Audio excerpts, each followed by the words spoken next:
Okay, let's try to get this one hopefully a little better.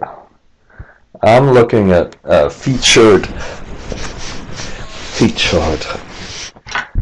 Oh no, I just dropped my key.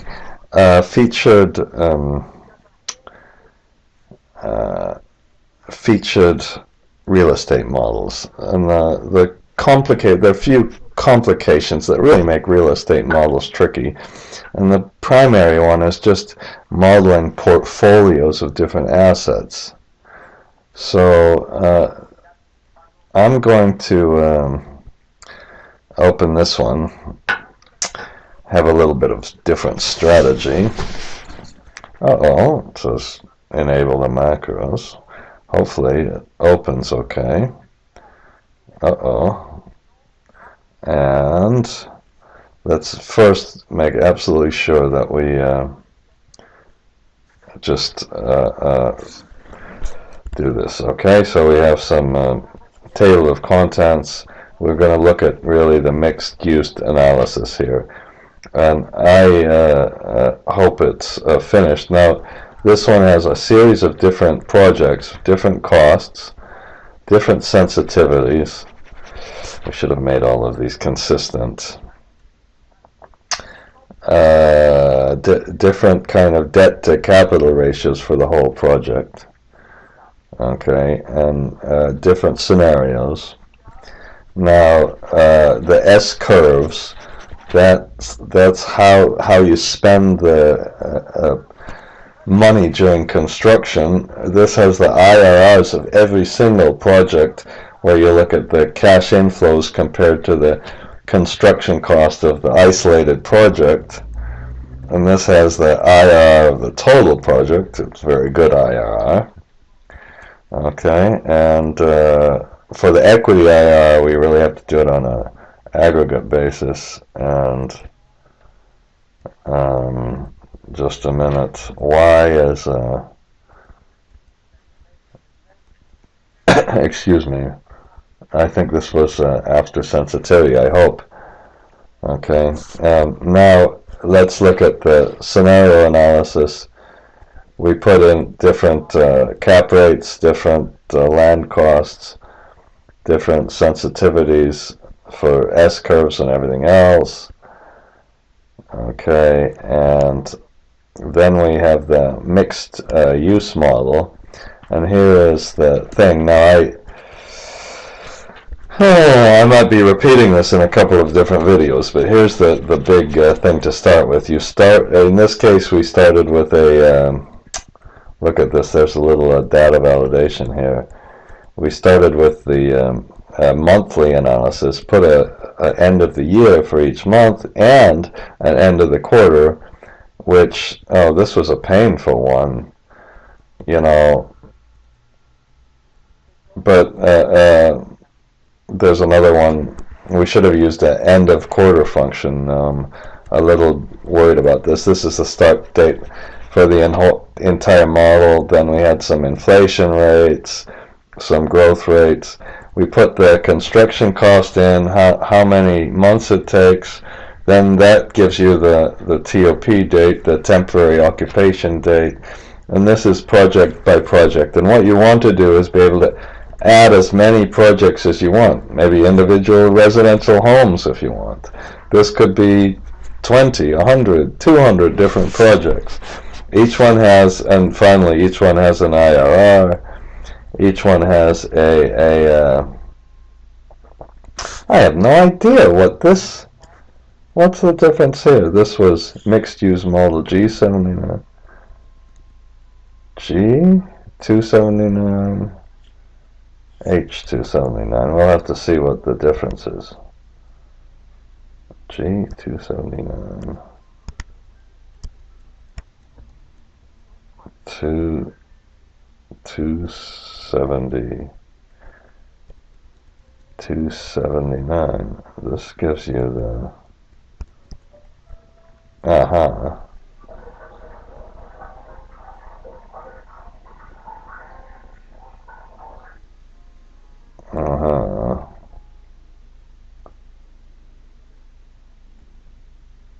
Oh, this is the MIR. Does it say MIR there? Yeah, it says MIR. Excuse me. That wasn't bad. Okay. Alright, that wasn't... I'm assuming I made a bunch of mistakes. Now, this one has different S-curves. So for different cases, we can see, well, how much are you spending on a month-by-month basis, and then it finishes eventually. Some have longer spending patterns, others have shorter spending patterns. So these all come with a code. Now, if we take this code number here for each S-curve and the month, basically inside of this area, it says S-curve, that's a range name, but you can use the index function together with those two. There's occasionally a little bit of a glitch in there in Excel, but and then we test whether that's really all adding up to be 0. Then you can put the occupancy rate in a similar kind of way and say, well, how old are we in years this time, and what's our occupancy rate? We can put different scenarios. And then finally, the rental growth assumptions. We can put in different things here. I'm tempted to, oh God, I'm going to do this.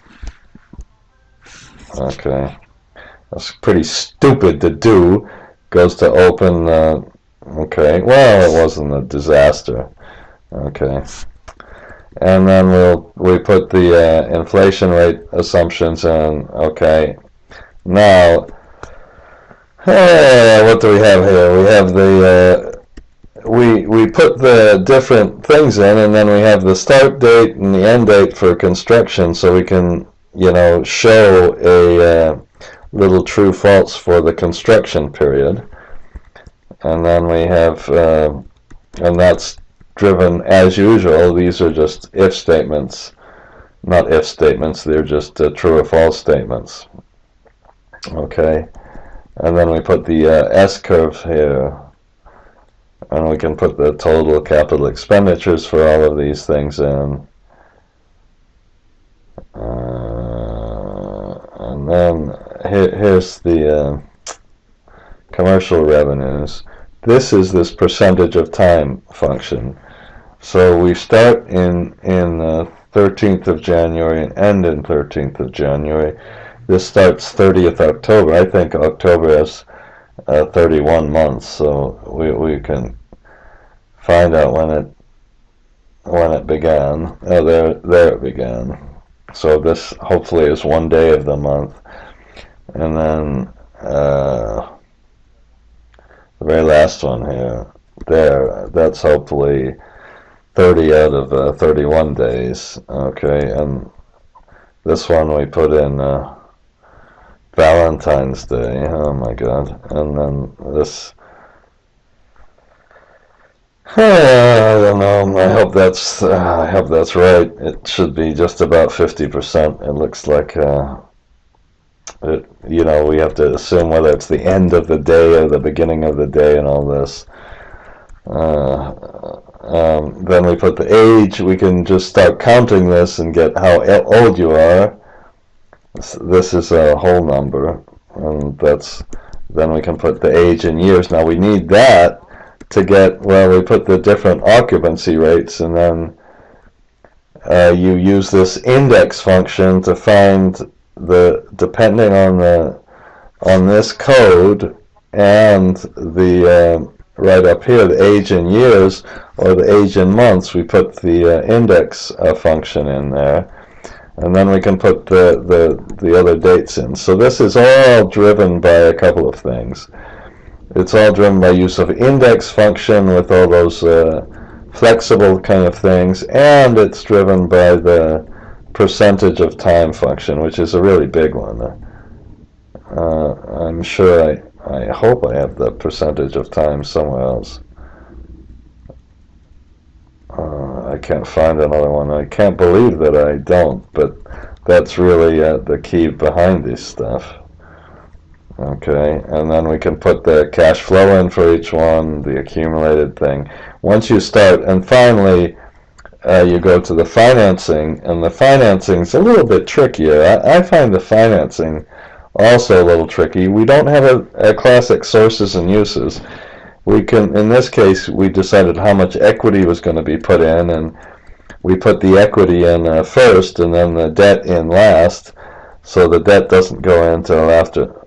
Duh, I just said that. And then you can get the cash balance. All of these things come downstairs from a cash flow statement that's kind of normal, and in the cash flow statement, here's the key, is that these things, the funding depends on whether it's negative here, so we had some funding here when the cash flow is negative, and then eventually it might be even occur, you don't know when the construction really ends on these things, so then you might have some positive numbers, and finally you get some dividends that lead to the ultimate cash flow. And then you can summarize this with a sum if on the monthly basis, and this is